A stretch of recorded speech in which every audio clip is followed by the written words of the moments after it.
നമസ്കാരം. നമ്മുടെ subject എൻവയൺമെന്റൽ engineering. അപ്പോൾ നമ്മൾ 4th മോഡ്യൂളിലെ ട്രീറ്റ്മെന്റ് ആണ് നോക്കിക്കൊണ്ടിരുന്നത് അല്ലേ? അതായത് sewage treatment and disposal. Waste water എങ്ങനെ ട്രീറ്റ് ചെയ്യാം അല്ലേ? ഈ വേസ്റ്റ് വാട്ടർ നമ്മുടെ പൈപ്പ് ലൈനിലൂടെ ഒഴുകി എവിടെ എത്തും? വേസ്റ്റ് വാട്ടർ ട്രീറ്റ്മെന്റ് പ്ലാന്റിലെത്തും അല്ലേ? ആ പ്ലാന്റില് ഒരുപാട് യൂണിറ്റുകൾ ഉണ്ട്. ആദ്യം വേസ്റ്റ് വാട്ടർ എത്തുന്ന യൂണിറ്റ് ആണ് ഏത്? പ്രിലിമിനറി ട്രീറ്റ്മെന്റ് യൂണിറ്റ് അല്ലേ? ആ പ്രിലിമിനറി ട്രീറ്റ്മെന്റ് യൂണിറ്റ് എന്ന് പറയുമ്പോൾ അതില് 3 യൂണിറ്റ്സ് അടങ്ങിയിട്ടുണ്ട്. ഏതൊക്കെയാണ്? സ്ക്രീനിങ്, ഗ്രിറ്റ് ചേംബർ, അതുപോലെ തന്നെ സ്കിമ്മിങ് ടാങ്ക് അല്ലേ? പിന്നെ പ്രൈമറി ട്രീറ്റ്മെന്റ് യൂണിറ്റ് ആണ്. പ്രൈമറി ട്രീറ്റ്മെന്റ് യൂണിറ്റിൽ ഏതൊക്കെയാ വരിക? പ്രൈമറി സെഡിമെന്റേഷൻ ടാങ്ക് അല്ലേ?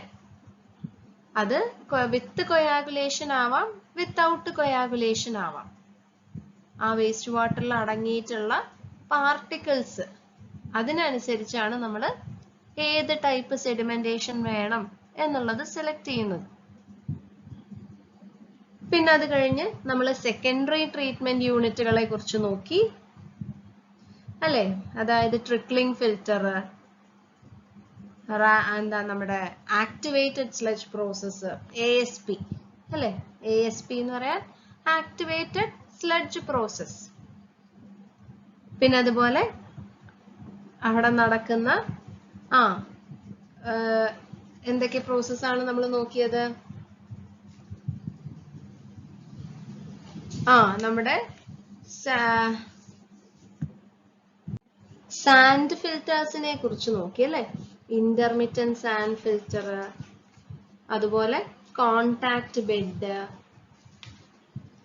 പിന്നെ സ്ലഡ്ജ് ഡൈജഷൻ എങ്ങനെ നടക്കുന്നു, അതുപോലെ സ്ലഡ്ജ് ഡ്രൈയിങ് എങ്ങനെ നടക്കുന്നു,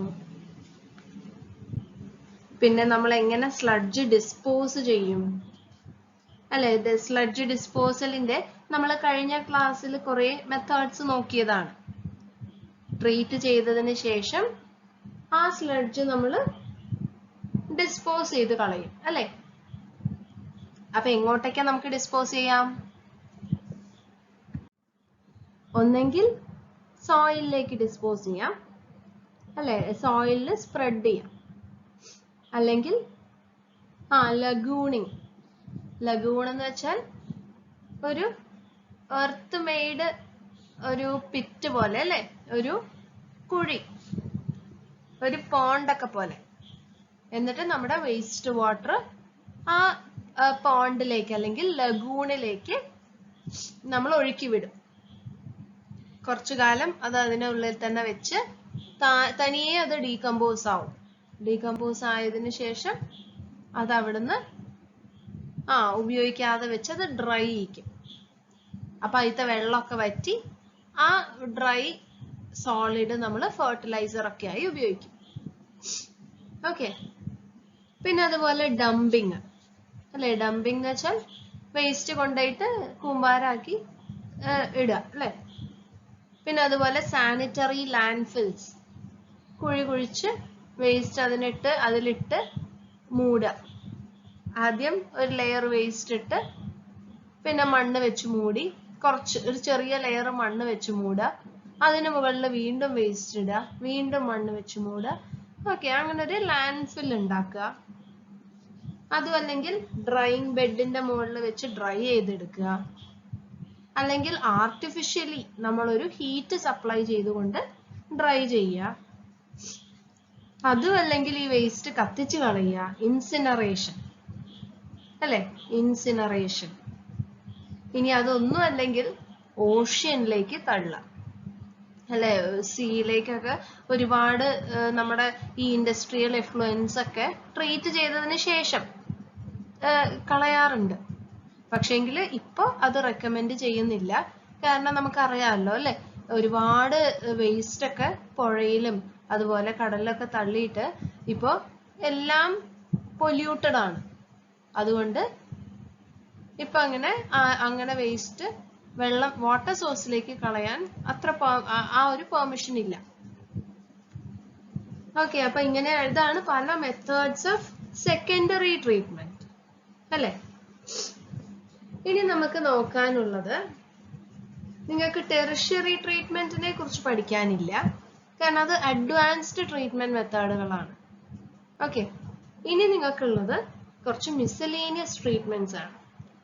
അതായത് മെയിൻലി നിങ്ങൾക്ക് നോക്കാനുള്ളത് സെപ്റ്റിക് ടാങ്കിനെ കുറിച്ചും അതുപോലെ തന്നെ ഇംഹോഫ് ടാങ്ക്, പിന്നെ oxidation pond, oxidation ditches, aerated lagoons, അങ്ങനത്തെ കുറച്ച് മിസലേനിയസ് ട്രീറ്റ്മെന്റുകളാണ് നിങ്ങൾക്ക് നോക്കാനുള്ളത്.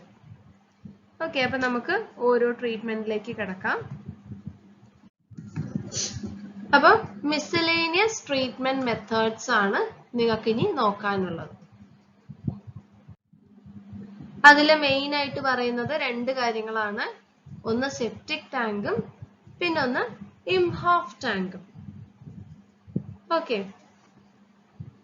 അപ്പൊ ഈ രണ്ട് യൂണിറ്റ്സും നിങ്ങൾക്ക് ഒരുപാട് കേട്ട് പരിചയമുള്ളതാണ് അല്ലേ. ഒരു പക്ഷെ ഇംഹോഫ് ടാങ്ക് പലരും കേട്ടിട്ടുണ്ടാവില്ല, പക്ഷെ എങ്കിൽ സെപ്റ്റിക് ടാങ്ക് എന്ന് പറയുന്നത് എല്ലാവർക്കും അറിയുന്ന കാര്യമാണ് അല്ലേ. വേറെ നമ്മുടെ വേസ്റ്റ് വീട്ടിൽ തന്നെ, അത് റെസിഡൻഷ്യലി അല്ലെങ്കിൽ എന്താ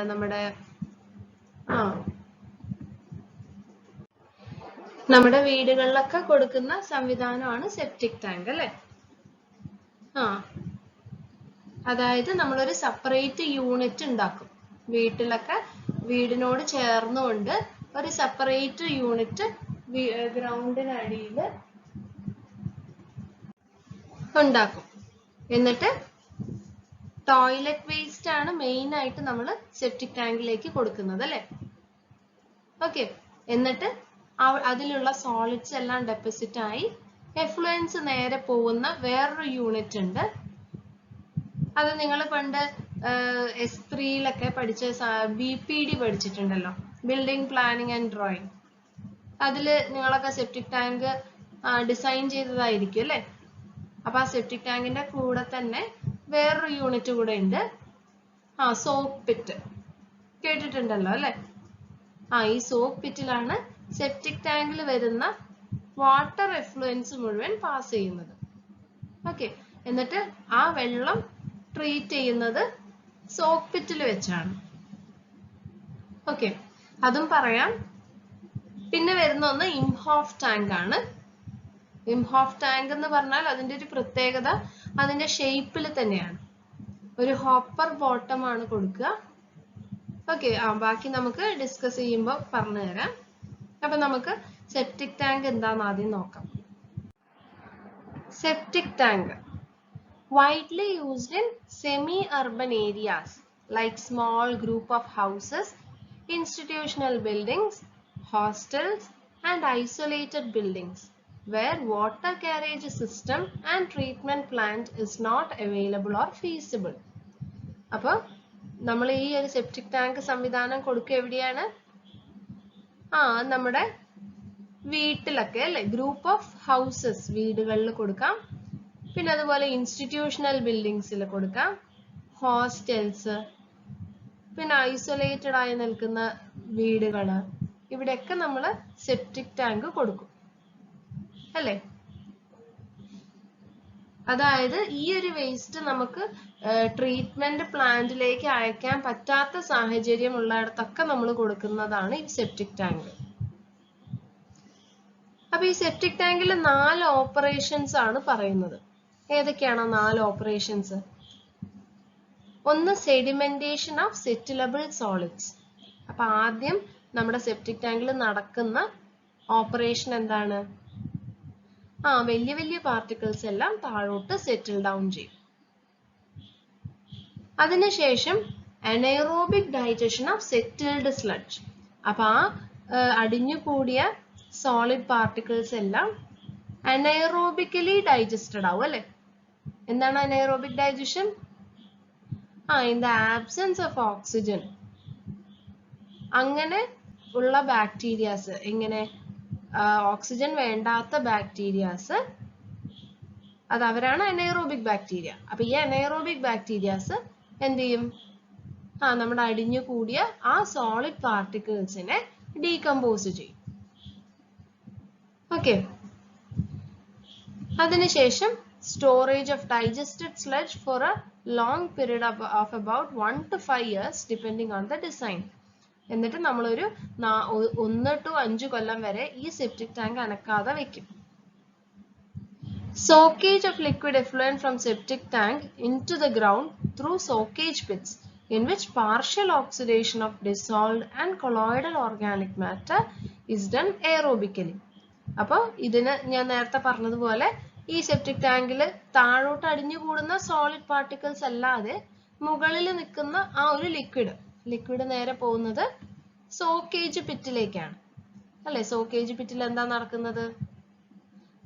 എയറോബിക് ഡീകമ്പോസിഷൻ ആണ് നടക്കുന്നത്. Aerobic decomposition of dissolved and colloidal organic matter. കാരണം നമുക്കറിയാം വേസ്റ്റിൽ 3 ടൈപ്പ് ഓഫ് പാർട്ടിക്കിൾസ് ആണുള്ളത് ഡിപ്പെൻഡിങ് ഓൺ ദ സൈസ് അല്ലെ. സൈസിന്റെ അടിസ്ഥാനത്തിൽ നമ്മൾ പാർട്ടിക്കിൾസിനെ 3 ആയിട്ട് കാറ്റഗറൈസ് ചെയ്തിട്ടുണ്ട്. Suspended particles, colloidal particles, dissolved particles അല്ലെ. അപ്പൊ അതിലെ ആദ്യത്തെ സസ്പെൻഡഡ് പാർട്ടിക്കിൾസ് താഴോട്ട് അടിഞ്ഞുകൂടും, എന്നിട്ട് അനൈറോബിക്കലി ഡൈജസ്റ്റഡ് ആവും. ബാക്കിയുള്ള ഏതൊക്കെ? കൊളോയിഡൽ ഓർഗാനിക് മാറ്ററും അതുപോലെ ഡിസോൾവ്ഡ് ഓർഗാനിക് മാറ്ററും. ഇത് രണ്ടും ഓക്സിഡൈസ് ആവും എവിടുന്നാണ്? സോക്ക് പിറ്റിൽ നിന്നാണ് ഇത് രണ്ടും ഓക്സിഡൈസ് ആവുക. ഓക്കെ. അപ്പൊ ഇതാണ് 4 main operations involve in septic tank.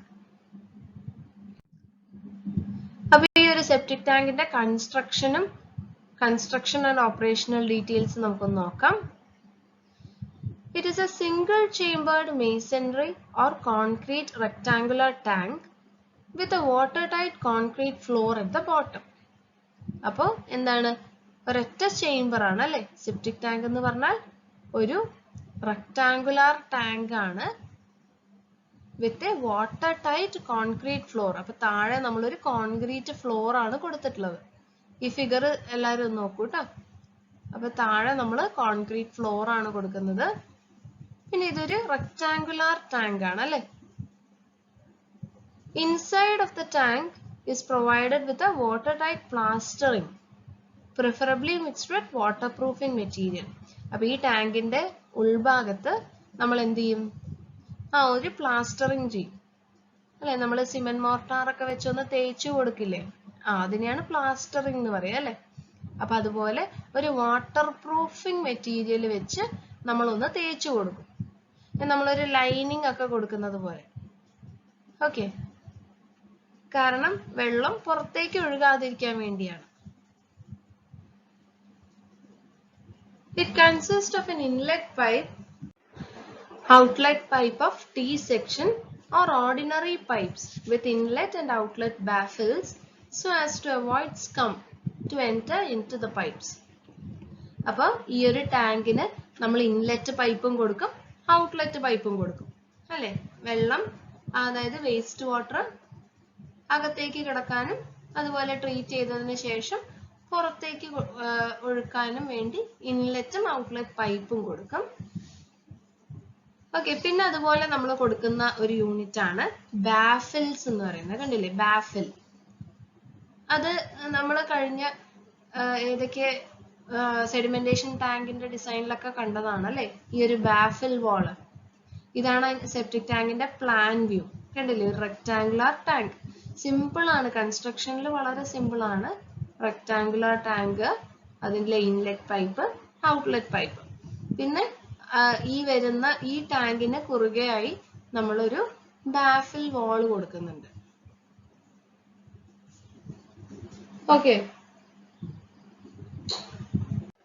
അപ്പൊ ഈ ബാഫിൽസ് കൊടുക്കുന്നത് എന്തിനാണ്? വരുന്ന ഇൻഫ്ലോയിന്റെ വെലോസിറ്റി കുറയ്ക്കാൻ, വരുന്ന വെള്ളത്തിന്റെ വെലോസിറ്റി കുറയ്ക്കാനാണ് നമ്മൾ, സ്പീഡ് കുറയ്ക്കാനാണ് ഈ ബാഫിൽ വാൾ കൊടുക്കുന്നത്. ഓക്കെ.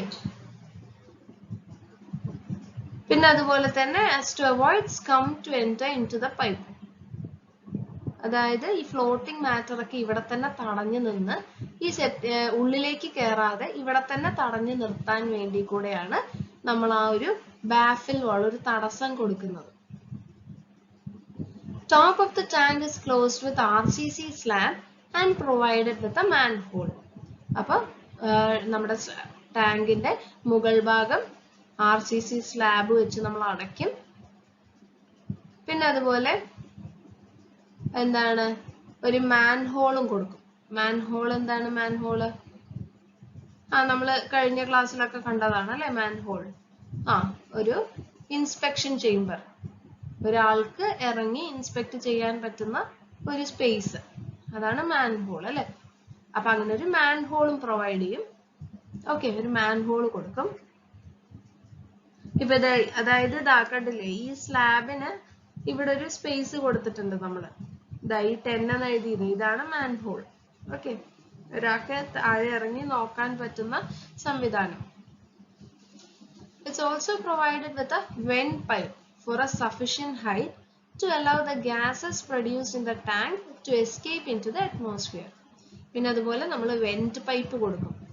കാരണം എന്താന്ന് ചോദിച്ചാൽ, ഇവിടെ ഡീകമ്പോസിഷൻ നടക്കുന്ന സമയത്ത് ഒരുപാട് ഗ്യാസസ് ഫോം ചെയ്യും. എസ്പെഷ്യലി മീഥെയിന്, അതുപോലെ hydrogen sulphide, carbon dioxide, അതുപോലത്തെ ഒരുപാട് ഗ്യാസസ് ഫോം ചെയ്യും. അപ്പൊ ഈ ഗ്യാസസ് ഫോം ചെയ്താൽ ഈ ഗ്യാസസ് പുറത്ത് വിട്ടില്ലെങ്കിലുള്ള പ്രശ്നം, ഇതെല്ലാം അകത്ത് തങ്ങി നിന്ന് ഒരു പ്രഷർ ക്രിയേറ്റ് ചെയ്യും. ഈ ടാങ്കിനുള്ളിൽ പ്രഷർ ക്രിയേറ്റ് ചെയ്തിട്ട് ആ ടാങ്ക് പൊട്ടിത്തെറിക്കാൻ വരെ സാധ്യതയുണ്ട്. ഓക്കെ, അപ്പൊ ആ ഗ്യാസസ് അങ്ങനെ അതിന്റെ ഉള്ളിൽ പിടിച്ചു നിർത്താൻ പാടില്ല. ആ ഗ്യാസിനെ പുറത്തേക്ക് അതിന് കളയാൻ വേണ്ടി എന്ത് കൊടുക്കും?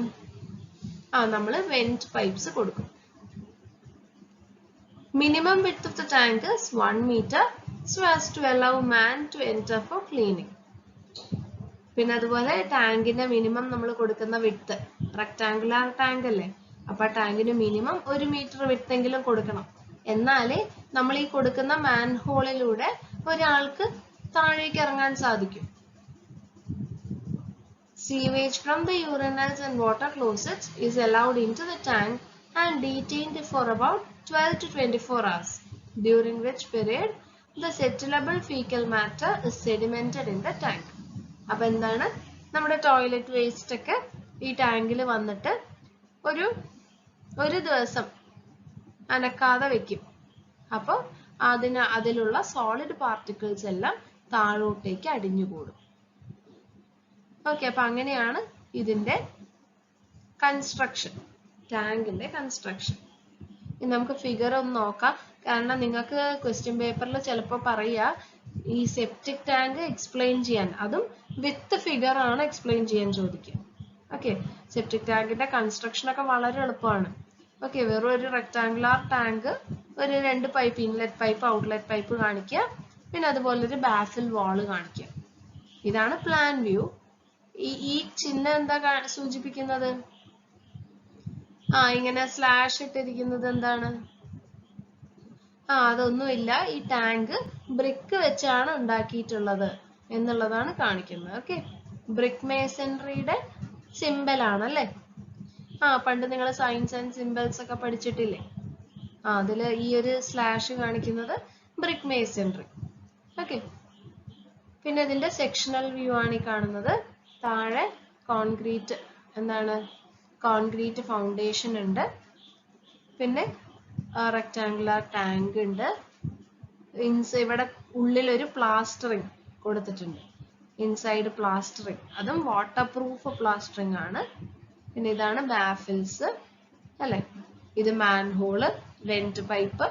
ഓക്കെ, പിന്നെ ഇതിനോട് കണക്ട് ചെയ്ത്, ഇതിന്റെ ഔട്ട്ലെറ്റ് പൈപ്പിനോട് കണക്ട് ചെയ്തിട്ടാണ് നമ്മുടെ സോക്ക് പിറ്റിന്റെ ഇൻലെറ്റ് പൈപ്പ് വരിക അല്ലെ. ഇതിന്റെ എഫ്ലുവന്റ് ആണ് സോക്ക് പിറ്റിലേക്ക് പോവുക.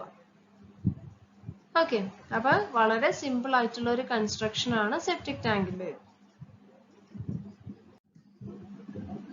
The sedimented human excreta is further digested under anaerobic conditions in about 30 to 50 days depending on available temperature and other conditions. അപ്പോൾ നമ്മുടെ ആ അടിഞ്ഞു കൂടിയ സോളിഡ് എന്താണ് ഒരു 30 to 50 ദിവസം കൊണ്ടാണ് ഡൈജസ്റ്റ് ആവുന്നത്. അതും എങ്ങനെയാണ് ഡൈജസ്റ്റ് ആവുന്നത്? anaerobic digestion ആണ് അവിടെ നടക്കുന്നത്. This digested sludge stored at the bottom of the tank up to the end of cleaning period and then removed through manhole. അപ്പൊ എന്താണ് ഈ നമ്മുടെ ഈ ഡൈജസ്റ്റഡ് സ്ലഡ്ജ് താഴെയാണ് സ്റ്റോർ ചെയ്യുന്നത് അല്ലേ? എന്നിട്ട് ക്ലീൻ ചെയ്യേണ്ട സമയത്ത് ഇതെടുത്ത് കളയും. Okay, or else tank will be completely filled with the sludge and there will be no space for sedimentation. അപ്പൊ ഇടയ്ക്കിടയ്ക്ക് നമ്മൾ എന്ത് ചെയ്യണം? ഈ ടാങ്ക് ക്ലീൻ ആക്കി കൊടുക്കണം. അല്ലെങ്കിൽ പിന്നെ സോളിഡ്സ് എല്ലാം അടിഞ്ഞു കൂടി പിന്നെ ടാങ്കില് സ്ഥലം ഇല്ലാതാവും അല്ലെ? അപ്പൊ അങ്ങനെ ഒരു അവസ്ഥ വരാതിരിക്കാൻ എന്ത് ചെയ്യണം? ഇടയ്ക്ക് പീരിയോഡിക് ക്ലീനിങ് ചെയ്യണം. ഓക്കെ, ഈ മാൻഹോളിലൂടെയാണ് നമ്മൾ ക്ലീനിങ് ചെയ്യുക. Septic tank is so designed that there is sufficient space for sedimentation. അപ്പൊ നമ്മൾ സെപ്റ്റിക് ടാങ്ക് ഡിസൈൻ ചെയ്യുമ്പോൾ ശ്രദ്ധിക്കേണ്ട കാര്യം എന്താ? ഇത് ഡെപ്പോസിറ്റ് ചെയ്യാൻ താഴെ നല്ലോണം സ്ഥലം കൊടുക്കണം അല്ലേ? And storage during the complete operation period.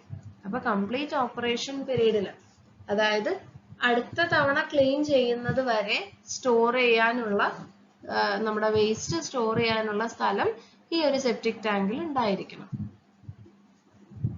IS 2470 part 1 and 2 gives the details of septic tank. അപ്പൊ സെപ്റ്റിക് ടാങ്കിന്റെ ഡീറ്റെയിൽസ്, എങ്ങനെയാണ് നമ്മൾ ഒരു സെപ്റ്റിക് ടാങ്ക് ഡിസൈൻ ചെയ്യേണ്ടത് എന്നുള്ളതിന്റെ എല്ലാ ഡീറ്റെയിൽസും തരുന്ന ഒരു IS കോഡാണിത് 2470. അതിന്റെ പാർട്ട് 1 ഉം 2 ഉം അതില് കറക്റ്റ് ആയിട്ട് പറയും. അതായത് ഇപ്പൊ ഇത്ര നമ്പർ ഓഫ് പീപ്പിൾ താമസിക്കുന്ന ഒരു സ്ഥലമാണെങ്കിൽ അവിടുത്തെ സെപ്റ്റിക് ടാങ്കിന് എത്ര ഡയമെൻഷൻ വേണം, എത്ര ഡെപ്ത് കൊടുക്കണം, അങ്ങനെ എല്ലാ സെപ്റ്റിക് ടാങ്കിന്റെ എല്ലാ കോമ്പണൻസും എങ്ങനെ ഡിസൈൻ ചെയ്യണം എന്നുള്ളതിനെ കുറിച്ച് പറയുന്ന ഒരു IS കോഡാണ്. Okay, IS 2470.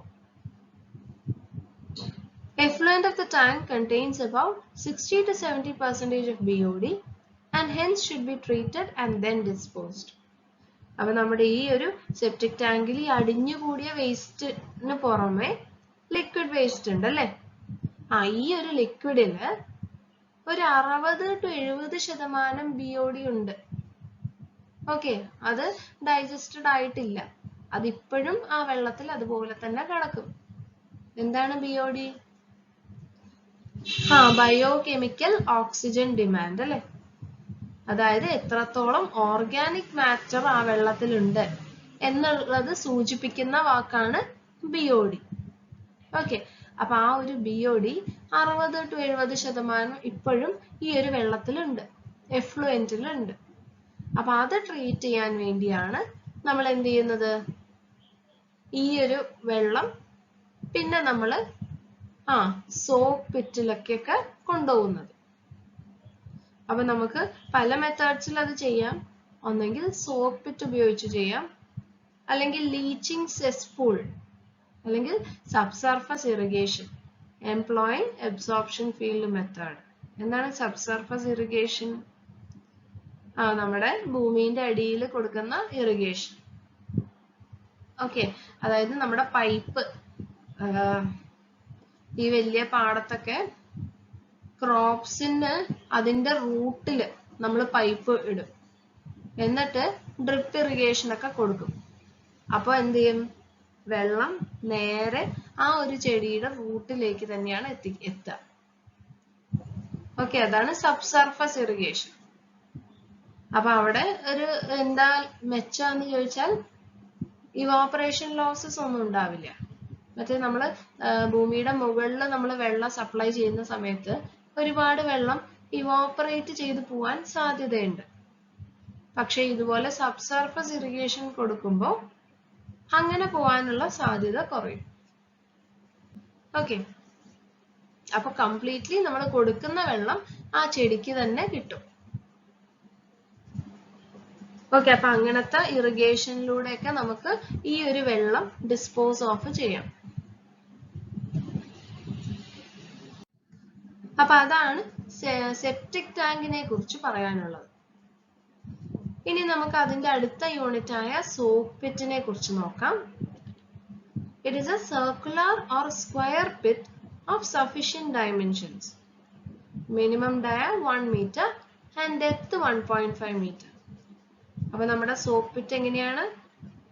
ഒന്നെങ്കിൽ സർക്കുലർ ആയിരിക്കാം, അല്ലെങ്കിൽ റെക്ടാങ്കുലർ ആയിരിക്കാം. ഓക്കെ, അതിന്റെ മിനിമം ഡയമീറ്റർ, ഈ സോക്ക് പിറ്റിന്റെ മിനിമം നമ്മൾ 1 മീറ്റർ എങ്കിലും ഡയമീറ്റർ കൊടുക്കണം. അതുപോലെ ഡെപ്തും 1.5 മീറ്റർ ഡെപ്ത് മിനിമം കൊടുത്തിരിക്കണം. പിന്നെ ഈ പിറ്റ് എന്ന് പറയുന്നത് it is filled with brick bats or cause aggregate. കണ്ടില്ലേ, കുറെ കല്ല് വെച്ച് അടുക്കിയിട്ട് അങ്ങനെയാണ് നമ്മൾ ഈ സോക്ക് പിറ്റ് ഉണ്ടാക്കുക. കാരണം വെള്ളം വന്നു കഴിഞ്ഞാൽ ഒരു ഫിൽട്രേഷന്റെ മെക്കാനിസം ആണ് ഇവിടെ നടക്കുന്നത്. ഈ വെള്ളം എന്ത് പറ്റും? ഈ കല്ലിലൂടെ താഴോട്ടേക്ക് ഒഴുകും അല്ലെ? നമ്മുടെ ഫിൽട്ടേഴ്സിനെ കുറിച്ച് നമ്മൾ പഠിച്ചിട്ടില്ലേ? Rapid sand filter, slow sand filter, പിന്നെ ഇതില് ഇന്റർമീഡിയറ്റ് സാൻഡ് ഫിൽട്ടർ അല്ലെ? ഇതിലെല്ലാം മെക്കാനിസം ഒന്ന് തന്നെയാണ്.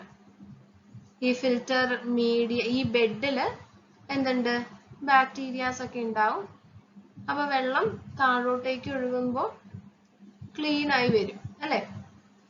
വെള്ളത്തിൽ അടങ്ങിയിട്ടുള്ള ഓർഗാനിക് മാറ്റർ, അതായത് വേസ്റ്റ് വാട്ടറിൽ അടങ്ങിയിട്ടുള്ള ഓർഗാനിക് മാറ്റർ എല്ലാം ബാക്ടീരിയാസ് കഴിച്ച് നമ്മുടെ വെള്ളം താഴോട്ടേക്ക് എത്തും അല്ലെ?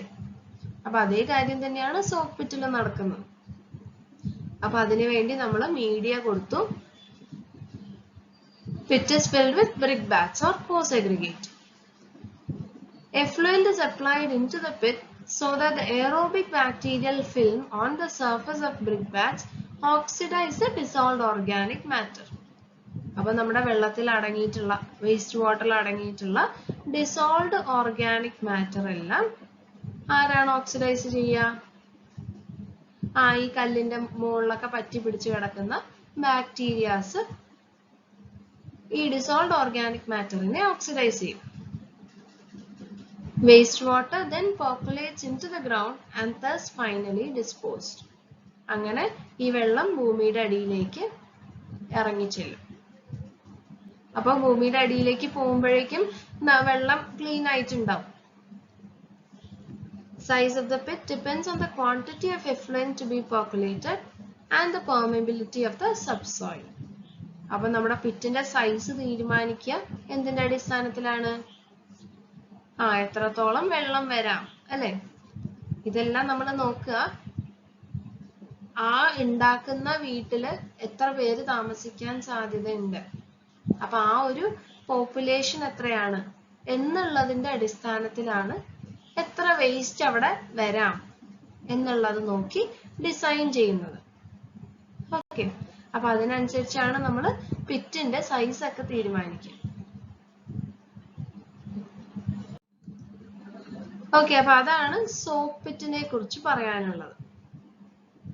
ഇനി നമ്മുടെ ഡിസൈൻ ഓഫ് സെപ്റ്റിക് ടാങ്ക്, അത് ക്വസ്റ്റ്യൻ പേപ്പേഴ്സിലൊന്നും കണ്ടിട്ടില്ല ഡിസൈൻ ചോദിക്കുന്നത്. പക്ഷേങ്കില് നിങ്ങൾ ഒരു ഐഡിയ ഉണ്ടായിരിക്കണം എങ്ങനെയാണ് അത് ഡിസൈൻ ചെയ്യുക എന്നുള്ളത്. ഓക്കെ, സെപ്റ്റിക് ടാങ്ക് സിലബസിൽ ഉള്ളത് കൊണ്ട് നിങ്ങൾ ഒരു ബ്രീഫായിട്ട് ഒരു ഐഡിയ വെക്കുക. ഓക്കെ, അല്ലാതെ ഡിസൈൻ അങ്ങനെ ക്വസ്റ്റ്യൻ പേപ്പറിൽ ഇതുവരെ കണ്ടിട്ടില്ല. So design of septic tank എങ്ങനെയാ നോക്കാം. 2 മെത്തേഡിൽ നമുക്കൊരു സെപ്റ്റിക് ടാങ്ക് ഡിസൈൻ ചെയ്യാൻ സാധിക്കും. ഒന്നെങ്കിൽ ഡിറ്റൻഷൻ പീരീഡ് മെത്തേഡ്, അല്ലെങ്കിൽ റാഷണൽ മെത്തേഡ്. ഈ 2 മെത്തേഡ്സിൽ നമുക്ക് ഈ സെപ്റ്റിക് ടാങ്ക് ഡിസൈൻ ചെയ്യാം. അപ്പൊ ആദ്യം നമുക്ക് ഡിറ്റൻഷൻ പീരീഡ് മെത്തേഡിൽ എങ്ങനെയാണ് ഡിസൈൻ ചെയ്യാൻ നോക്കാം.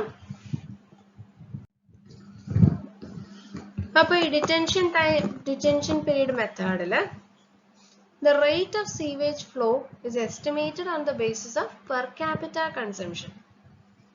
അപ്പോൾ ആദ്യം തന്നെ എത്ര വേസ്റ്റ് വാട്ടർ വരുന്നുണ്ട് നമ്മൾ നോക്കണം. അത് നോക്കുക എങ്ങനെയാണ്, ഒരാള് എത്ര വെള്ളം കൺസ്യൂം ചെയ്യും എന്നുള്ളത് വെച്ചാണ് നമ്മൾ ഡിസൈൻ ചെയ്യുക. So if only water closets and urinals are connected to septic tank, then the usage of water in these may be assumed as 20 to 40 liters per capita per day, all of which will appear as sewage. അപ്പോൾ നമ്മൾ ഈ septic ടാങ്കിലേക്ക് പൊതുവെ toilet waste ആണ് connect ചെയ്യുക അല്ലേ. അപ്പൊ അങ്ങനത്തെ ഒരു കേസിൽ നമുക്ക് ഏകദേശം എത്രയാക്കി എടുക്കാം, ഒരാള് ഒരു ദിവസം 20 to 40 ലിറ്റർ ഉപയോഗിക്കുന്നുണ്ട് എന്നുള്ളത് കണക്കാക്കി എടുക്കാം. ഓക്കെ, അപ്പൊ ഇത്ര 20 to 40 ലിറ്റർ ഒരാൾ ഉപയോഗിക്കുന്നുണ്ടെങ്കിൽ ആ ഉപയോഗിച്ച അത്ര തന്നെ വേസ്റ്റ് ഉണ്ടാവും. ഓക്കെ, അപ്പൊ വേസ്റ്റ് വാട്ടറും അത്ര തന്നെ ആയിരിക്കും. പിന്നെ അതുപോലെ നമ്മുടെ ബാത്റൂമും കിച്ചൺ വേസ്റ്റും ഇതുപോലെ സെപ്റ്റിക് ടാങ്കിലേക്ക് അറ്റാച്ച് ചെയ്യുകയാണെങ്കിൽ അത് ഏകദേശം 70 to 150 LPCD വരും. എന്താണ് LPCD? Litre per capita per day. അതിനെ ഷോർട്ട് ആക്കിയിട്ടല്ലേ നമ്മൾ LPCD എന്ന് വിളിക്കുന്നത് അല്ലേ. ഓക്കെ, എന്നിട്ട് this discharge is assumed to be detained in the tank for a period of 12 to 24 hours. എന്നിട്ട് നമ്മൾ ഈ വിചാരിച്ച വേസ്റ്റ് ക്വാണ്ടിറ്റി എന്ത് ചെയ്യും, ഒരു 24 മണിക്കൂർ അനക്കാതെ ആ ടാങ്കിൽ അങ്ങനെ വെക്കും.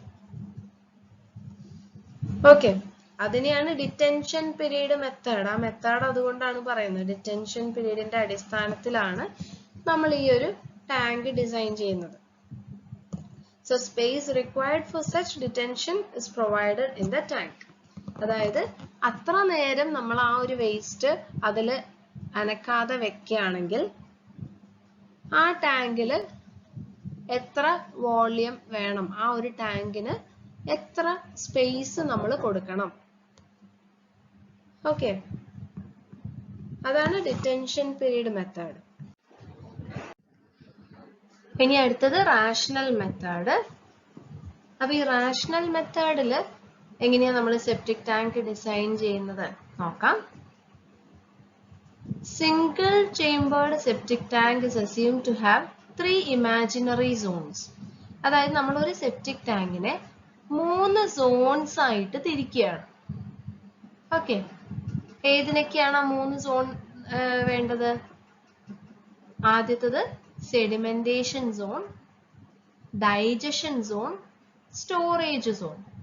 അപ്പൊ നമ്മുടെ ആ ഒരു വേസ്റ്റ് വാട്ടറിലുള്ള സോളിഡ്സ് സെറ്റിൽ ചെയ്യാനുള്ള സെഡിമെന്റേഷൻ സോൺ അല്ലെ.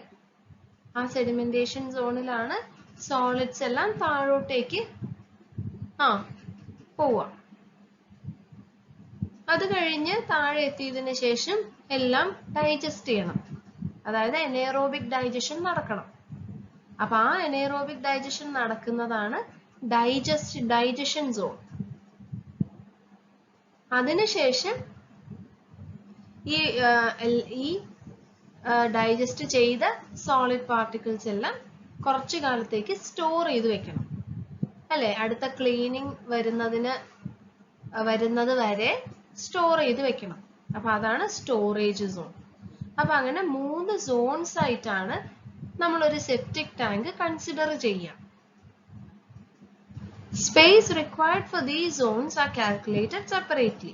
അങ്ങനെ ഓരോ സോണിനും എത്ര സ്ഥലം വേണം, അതായത് സെഡിമെന്റേഷൻ നടക്കാൻ എത്ര സ്ഥലം വേണം, അതുപോലെ ഡൈജഷൻ നടക്കാൻ എത്ര സ്ഥലം വേണം, പിന്നെ സ്റ്റോറേജിന് നമ്മൾ എത്ര സ്ഥലം വെക്കണം, എത്ര വോള്യൂം സ്പേസ് വെക്കണം എന്നുള്ളത് സെപ്പറേറ്റ് ആയിട്ട് തന്നെ കാൽക്കുലേറ്റ് ചെയ്യും.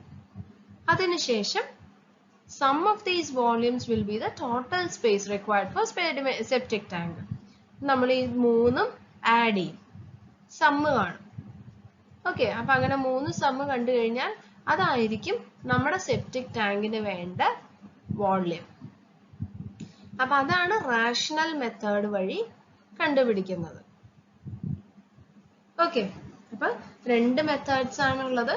ഒന്നെങ്കിൽ ഡിറ്റൻഷൻ പീരീഡ് വെച്ച് നമ്മളൊരു പർട്ടിക്കുലർ ഡിറ്റൻഷൻ ടൈം കൊടുക്കുകയാണ്. അപ്പൊ ആ ഒരു ഡിറ്റൻഷൻ ടൈമിൽ എത്ര സ്പേസ് നമ്മൾ കൊടുക്കണം എന്നുള്ളതിന്റെ അടിസ്ഥാനത്തിൽ കാൽക്കുലേറ്റ് ചെയ്യാം.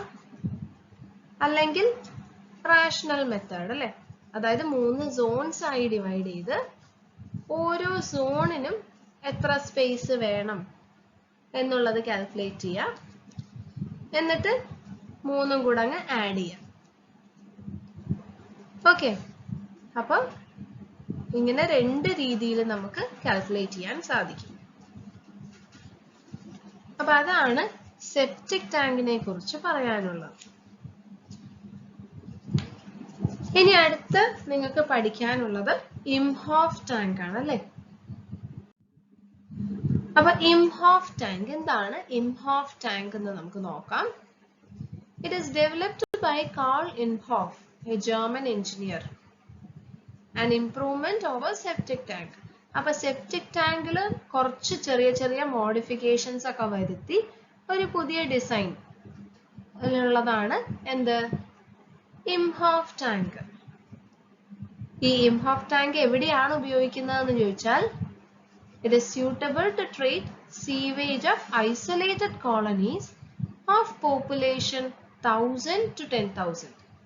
1000 മുതൽ 10,000 വരെ പോപ്പുലേഷൻ ഉള്ള സ്ഥലങ്ങളിലൊക്കെ നമ്മൾ ഈ സെപ്റ്റിക് ടാങ്കിന് പകരം ഇംഹോഫ് ടാങ്ക് ആണ് കൊടുക്കുക. ഓക്കെ, അപ്പൊ അതെന്താന്ന് നോക്കാം.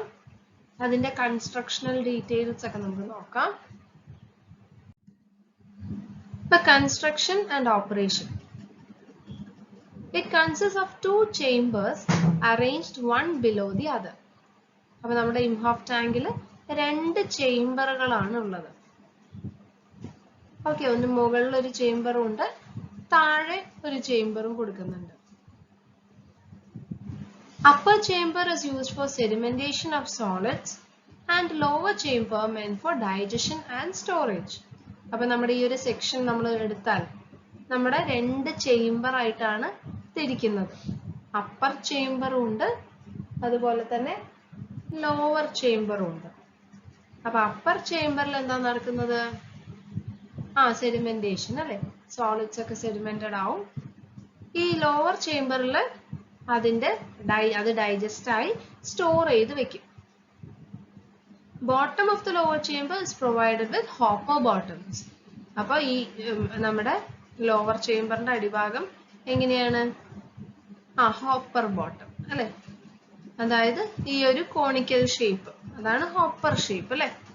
അപ്പൊ ഹോപ്പർ ബോട്ടം ആണ്. Sewage enters the sedimentation chamber and solids are deposited in it. അപ്പൊ നമ്മുടെ ഇൻലെറ്റിലൂടെ സീവേജ് വരും, എന്നിട്ട് സോളിഡ്സ് എല്ലാം ഡെപ്പോസിറ്റ് ആവാൻ തുടങ്ങും. Effluent is withdrawn from the outlet and sent to soakage pit or dispersion trench or for biological treatment. അപ്പൊ നമ്മുടെ ഈ താഴേക്ക് സോളിഡ്സ് ഒക്കെ പോകും. പിന്നെ നമ്മുടെ ഈ സോണിൽ വരുന്നതാണ് എഫ്ലുവന്റ് അല്ലെ, അതായത് ആ liquid.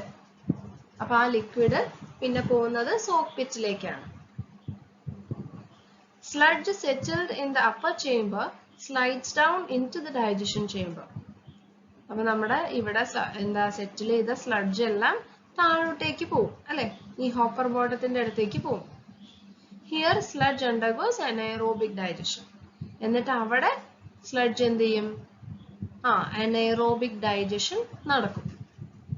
The digested sludge settles into the hoppers from which it is withdrawn by sludge pipe under hydrostatic pressure.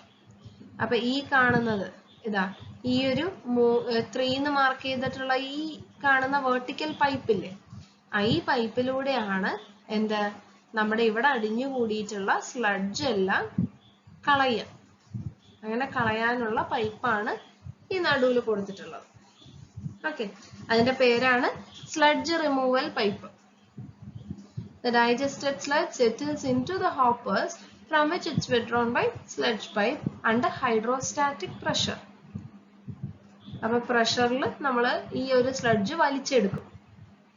Top of the tank may be provided with a floating steel dome to collect the gas which can be used as fuel.